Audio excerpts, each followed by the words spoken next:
Good afternoon, everyone. We are here for day number 10 of the Robert Tellis murder trial, and we are waiting for a jury verdict. We don't have one yet.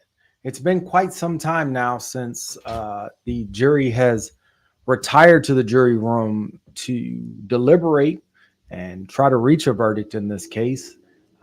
Yesterday evening, we had a question from the jury, and it seemed that they wanted to be able to zoom in on the video last night. They also wanted some more paper that was taken care of, but zooming in on the video seemed to tie into last night's or yesterday's closing statements by the defense, where he had zoomed in on some video footage where showing the silhouette of a person inside of a maroon SUV that appeared to have hair. And obviously, Robert Tellis does not have hair. So that question was answered. They apparently were able to get the ability to zoom in on the laptop that they have in the jury room. But now it appears we have another jury question. So still no verdict, despite everybody in this chat indicating that they thought Robert Tellis was guilty of this particular crime. Hey, Miss Carol. Hey, Jeff. Yeah, Miss Carol, I can't believe it's taken so long either. Let's give a couple more people a little bit of time to come in before we get to these jury questions, or this jury question, however many there are. Last night there were two. Before we get to them, let's give some people a little more time to come in. Hey, Natalie, good to see you here. Court TV doesn't even seem to be covering this particular jury question, so we're going to tune into Law and Crime and see what the jury question is. The problem I'm having with how long it's taking the jury to deliberate in this case, Natalie, you haven't missed anything. We have a jury question. I'm just giving some people a little time to come in to the chat, make their way here so nobody misses out on this jury question. And I'm just gonna go through what I'm thinking regarding how long it's taking the jury to deliberate in this case. So, hey, Miss Celine, good to see you here. Let's say that the defense attorney was utterly persuasive with respect to the driver of this vehicle having hair. Let's say we believe that there's some other person who is out there wearing the exact same attire as the assailant.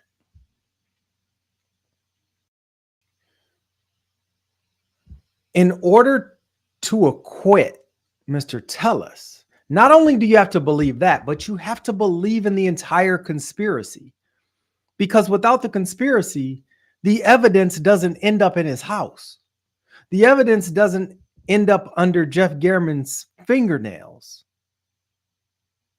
All of the images don't end up on his computer and on his cell phone. So even if you believe kind of this notion that there are construction workers out there wearing the same thing that Mr. Tellis was wearing and driving a similar vehicle to the one that Mr. Tellis owns, and I say that Mr. Tellis was wearing, that's assuming that he committed this crime. Even if you believe all of that, you still can't acquit him, because it is such speculation to be able to believe in this conspiracy theory. And if the conspiracy theory falls apart, well, then you got to believe in the evidence. And the evidence says he did it. There's DNA evidence. There's cut up shoes under his. Those are the two biggest things for me: the DNA evidence and the cut up shoes. And then you've got the fact that nobody else in the world, conspiracy theory or not, would have been able to foresee that Mr. Tellis was going to be at home the entire time this crime was taking place. So yeah, I can't get into this whole conspiracy theory. So the whether or not you can zoom in on this person, the silhouette of this person driving this vehicle doesn't really matter. It doesn't matter. It doesn't matter at all. But let's see what the jury question is at this point.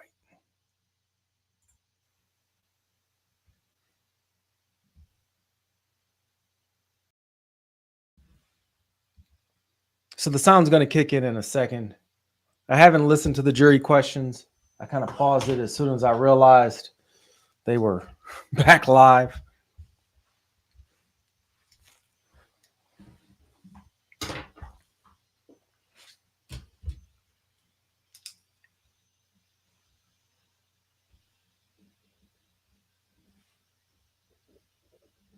What do you all think about the length of these deliberations? Do you all think that they're going to acquit him? Or are we still confident in a prosecution verdict in this case? A guilty verdict in this case? How confident are you all?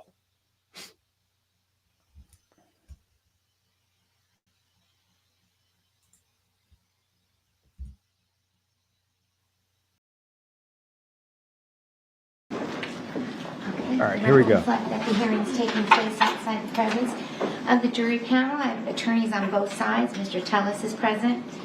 I got a note from the jury. It's been marked as court's exhibit number 25. Has a few questions. It says, can we get another laptop to review the digital evidence? So I'm assuming they want a second one. And so, we have it?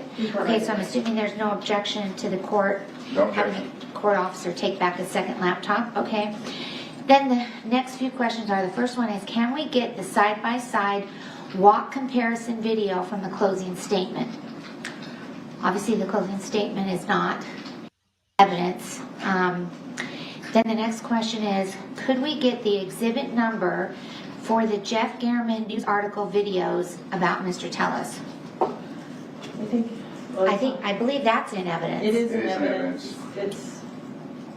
It's the lowest number of flash drives. I just want the parties to agree before I answer. I'm not positive, but that's what I think. It's on the lowest number. Courts and If you want to approach and look at the exhibit list. Yes. It's just going to say flash drive, Judge. So we've got three questions here that they are mulling over. First, can we get another laptop to review the digital evidence? So perhaps last night when we signed off and the lady had gone back to try to get the laptop that they had the ability to zoom in, try to show them how to use it. Perhaps she was unable to do that. And perhaps now they're asking for a different laptop that has that capability. We don't know. They just want to be able to review digital evidence on a different laptop than the one that they've already been provided with. Now, in closing statements, you all saw that side-by-side comparison that the state put on, comparing the assailant's gait to Mr. Tellis's gait, and Mr. Tellis's gait was depicted in a video that was taken of him the day that the decedent, Jeff Gehrman, interviewed him at the public administrator's office. And the judge reminded everyone, look, closing arguments are not evidence. So they're probably not going to get that side-by-side comparison. But their follow-up question was, can we get the exhibit number for the Jeff Gehrman interview video that shows the gait of Mr. Tellis?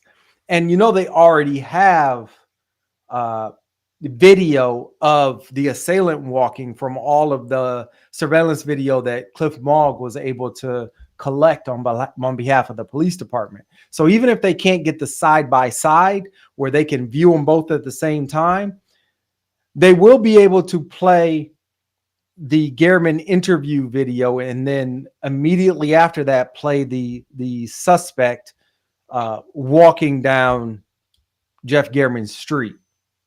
So they'll have pretty much a side-by-side. They'll have a one after the other comparison as opposed to a side-by-side comparison.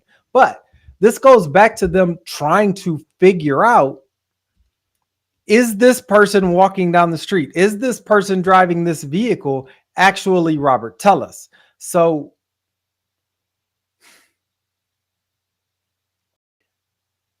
let's say the jury decides after looking at this video that they can't match the gait from that interview to the gait of the assailant that committed this crime. What do they do with that? Does that mean that Tellis is not guilty? What do they do with all of the evidence pointing to Tellis's guilt, even if they're unable to show that the gait is the same? Even if they're unable to show that this person driving out of this construction site in this maroon colored vehicle was not Robert Tellis. Even if they come to those conclusions, what do they do with all of the evidence? What do they do with the DNA evidence? What do they do with do we automatically believe Robert Tellis just because the gait of the assailant didn't match his gait in the office that day? Let's say the assailant didn't have an odd gait and Mr. Tellis didn't have an odd gait, and all we had was pictures of the assailant or video of the assailant walking down the street on a regular, normal, everyman gait. What do you do with the evidence in that instance? What do you do with all of those items found in his home? What do you do with the DNA evidence? What do you do with all this stuff that they found in his phone? What do you do with all of that? Is that enough for proof beyond a reasonable doubt? Is the DNA evidence alone proof beyond a reasonable doubt? Instruction number, what I say? 33. Okay, it should be instruction number 33. And then please refer to instruction number 25.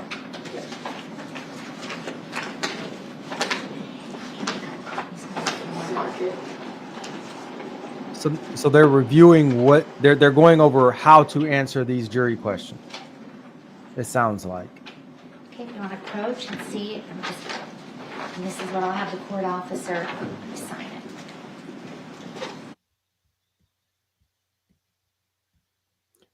Miss Carroll says she was convinced of a guilty verdict yesterday morning. Are you still convinced, Miss Carroll? And a copy of this will be marked as court's exhibit number 26 as well.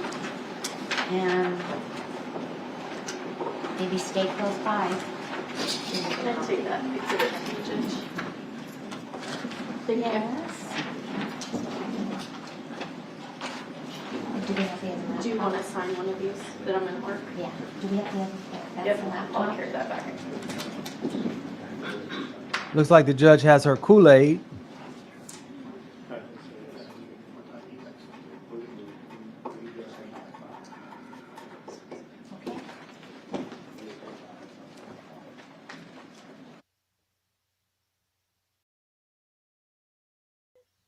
I guess they're not going to tell us what the answers to the questions are, but based on what they have said, like I said, they're probably not going to get that side by side, but they're probably going to get everything else. So we're back to a verdict watch. What do you all think? This is a roller coaster ride. I was like Miss Carroll, I was sure we were going to have a guilty verdict, but there are three people in the courtroom who are very happy with these deliberations and all these questions. That's Robert Tellis and his two defense attorneys, because they were probably pretty sure there was going to be a guilty verdict by this point as well.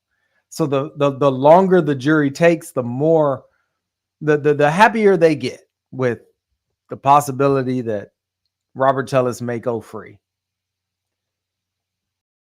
But for our purposes, it looks like we are going to go right back to where we were before this particular live started, and we are going to be waiting on a verdict along with everyone else. And I really hope that either Court TV or Law and Crime puts up a side by side when the jury verdict comes back. One of the judge reading the verdict, and the other of Robert Tellis's face when the verdict is read. Because either way, whether he's found guilty or not, his facial expression is going to be something to watch. I definitely anticipate tears either way. But hopefully you all can join me whenever we do get a guilty verdict, or I'm sorry, whenever we do get a verdict in this case. And I'll hop back on if we have any more jury questions, just so that you all can keep up with what the jury might be thinking at any given point during the day today. So hope to see you all later. Thanks for joining me for this jury question. And as always, help out the algorithm. Hit the like button for me if you could. And my name is Nathan Saunders, and this is The Legal Good. Good afternoon, everybody.